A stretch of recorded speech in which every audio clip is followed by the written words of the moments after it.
Singh Sukkhu memorial public school Udaripur Shambhuganj Jaunpur में आप सबका स्वागत करता हूँ। आज मैं आपको इसके पहले मैंने आपको रस के बारे में बताया। आज मैं आप लोगों को छंद के बारे में कि छंद क्या है, छंद के बारे में जो है बताने जा रहा हूँ।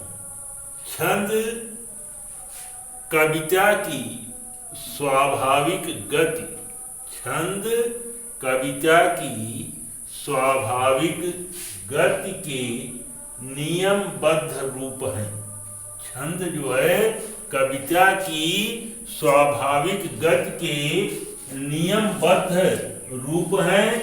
सामान्य धारणा के अनुसार, सामान्य धारणा के अनुसार जातीय संगीत और भाषावृत्ति, जातीय संगीत और भाषावृत्ति के आधार पर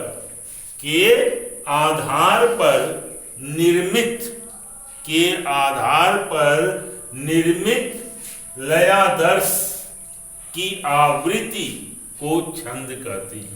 कहा कि सामान्य धारणा के अनुसार जातीय संगीत और भाषावृत्ति के आधार पर निर्मित लयादर्श की आवृत्ति को छंद कहते हैं। अब आता है छंद के बाद उसमें जो है चरण। चरण क्या है? प्रत्येक छंद, चाहे जो भी छंद होगा, प्रत्येक छंद चरणों में विभाजित होता है। प्रत्येक छंद जो है वह चरणों में विभाजित होता है। इसको जो है हम पद या पाद, इसको हम पद या पाद कहते हैं। जिस प्रकार मनुष्य चरणों पर चलता है, चरण माने पैर, जिस प्रकार से मनुष्य जो है पैरों पर, चरणों पर चलता है, उसी प्रकार कविता भी चरणों पर चलती है।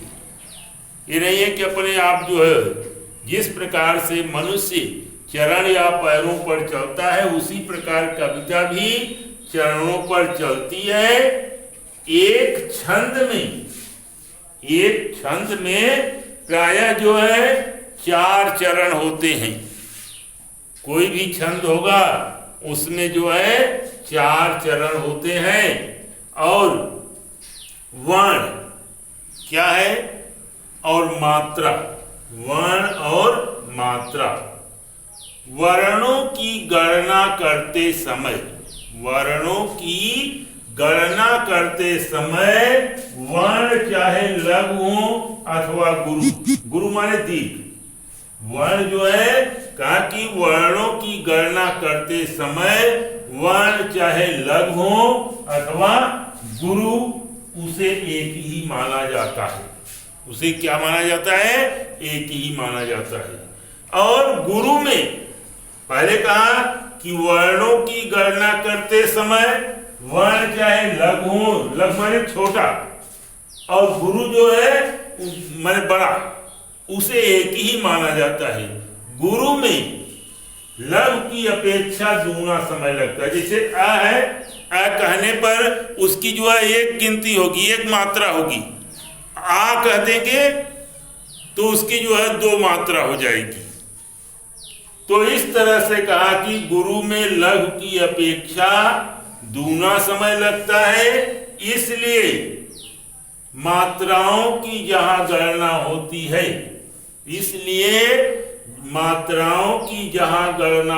है वहां लघु की एक मात्रा होती है। वहां जो है लघु की एक मात्रा होती है। और गुरु की जहां गणना होती है वहां गुरु की जो है 2 मात्रा होती है। और लघु का संकेत कि कैसे आप लघु का संकेत क्या करेंगे? लघु का संकेत खड़ी रेखा, ये खड़ी रेखा है, और गुरु का संकेत वक्र रेखा, गुरु का संकेत जो है वक्र रेखा यश जैसे आप बनाते हैं, यश होता है। अब उसके बाद आता है गण। गण क्या है? गण 3 वर्णों के लघु गुरु क्रम के अनुसार, 3 वर्णों के लघु गुरु क्रम के अनुसार योग को गण कहते हैं। ताकि 3 वर्णों के लघु गुरु क्रम के अनुसार योग को गण कहते हैं। इस तरह से छंद जो है, छंद जो है अब आगे आपको हम बताएंगे कि छंद सम क्या है, अर्धसम क्या है और विषम क्या है।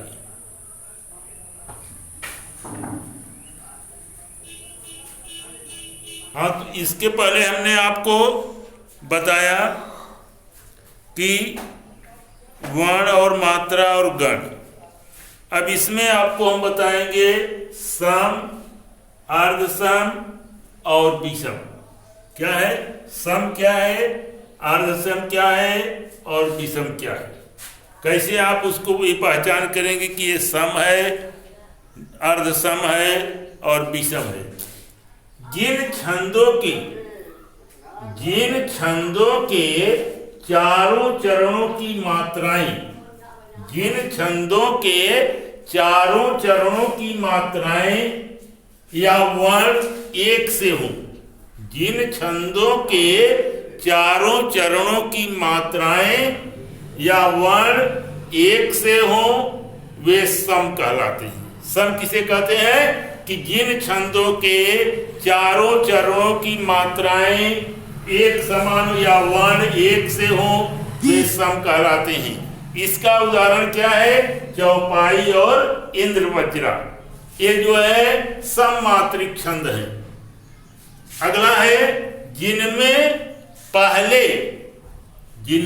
पहले और तीसरे तथा दूसरे और चौथे चरणों, पहले और तीसरे तथा दूसरे और चौथे चरणों की मात्राओं या वर्णों में समता हो।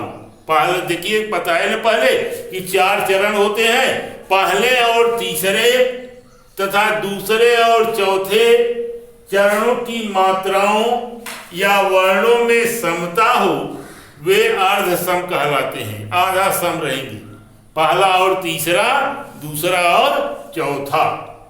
इनमें वर्णों में समता हो वे अर्धसम कहलाते हैं। जैसे दोहा, सोरठा आदि, जैसे दोहा, सोरठा आदि, ये जो है अर्धसम मात्रिक छंद है। और अगला है जिन छंदों में 4 से अधिक, जिन छंदों में 4 से अधिक 6 चरण, जिन छंदों में 4 से अधिक 6 चरण और वे एक समान न हो, एक से न हो, वे विषम कहलाते हैं। जैसे छप्पय और कुंडलिया। तो सम, अर्धसम और विषम। तो सम में एक बार फिर से देख लीजिए कि जिन छंदों के चारों चरणों की मात्राएं या वर्ण एक से हों वे सम कहलाते हैं। जैसे चौपाई, इंद्रवज्रा। और दूसरा है अर्धसम, जिनमें पहले और तीसरे तथा दूसरे और चौथे चरणों की मात्राओं या वर्णों में समानता हो वे अर्धसम कहलाते हैं। जैसे दोहा, सोरठा आदि। और जिन छंदों में 4 से अधिक 6 चरण हो और वे एक से न हो वे जो है क्या कहलाते हैं? विषम कहलाते हैं। जैसे छप्पय और कुंडलियां। अब आता है छंद के प्रकार। छंद के कितने प्रकार हैं? छंद के 2 भेद होते हैं। पहला जो है मात्रिक छंद और दूसरा जो है वर्णवृत्त। वर्णवृत्त छंद। तो पहले हम मात्रिक छंद के बारे में आप लोगों को बताएंगे कि व्हाट इज मात्रिक छंद। मात्रिक छंद, मात्रिक छंदों में, मात्रिक छंद किसे कहते हैं कि मात्रिक छंदों में केवल मात्राओं की व्यवस्था होती है। मात्रिक छंद में केवल मात्राओं की व्यवस्था होती है, वर्णों के लघु और गुरु के क्रम का विशेष ध्यान नहीं रखा जाता। पहले कहा मात्रिक छंदों में केवल मात्राओं की व्यवस्था होती है, वर्णों के लघु और गुरु के क्रम का जो है विशेष ध्यान नहीं रखा जाता है। और मात्रिक छंद ये भी जो है 3 प्रकार के होते हैं, सम, अर्धसम और विषम। सम, अर्धसम और विषम।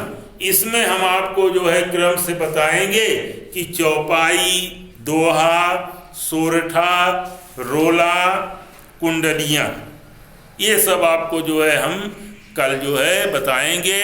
तब तक के लिए आप लोगों को धन्यवाद।